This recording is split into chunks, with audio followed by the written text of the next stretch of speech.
Friends আজি দুপৰীয়া মুঠি খাবলৈ ললো। আজি দুপৰীয়া সাজত বনালো খুব ধুনীয়াকৈ এখন সালাড, এখন মিক্স সবজি আৰু অকণ ধনিয়াৰ চাটনি আৰু লগতে জলফাই আচাৰ। জলফাই আচাৰ আজি ফাৰ্ষ্ট টেষ্ট কৰিলো, খুব ধুনীয়া হৈছে। আৰু ইফালে মই বনালো কণী, সয়াবিন আৰু আলু দি পেলাই এখন আঞ্জা।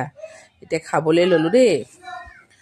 তৰকাৰী কালাৰটোতে গম পাইছো খুব ধুনীয়া হৈছে। মানে এটা কথা আছে নহয় অসমীয়াতে যে টিকাত এক গুৰ মাৰি দিলেও যে উঠিবলৈ মন নেযোৱা, সেইটো বিধৰে হৈছে।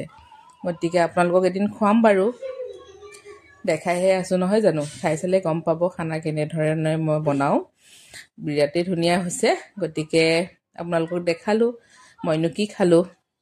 আপোনালোকে পিছে কি খালে ক'বলৈ নাপাহৰিব। যদি ভাল লাগিলে মোৰ ভিডিঅ'টো লাইক কমেণ্ট কৰিবলৈ নাপাহৰিব। আপোনালোকৰ মৰমে ভিডিঅ'বিলাক বনাবলৈ আৰু অনুপ্ৰেৰণা যোগায়। গতিকে আপোনালোকৰ লাইক কমেণ্টৰ আশা কৰিলোঁ। বাই।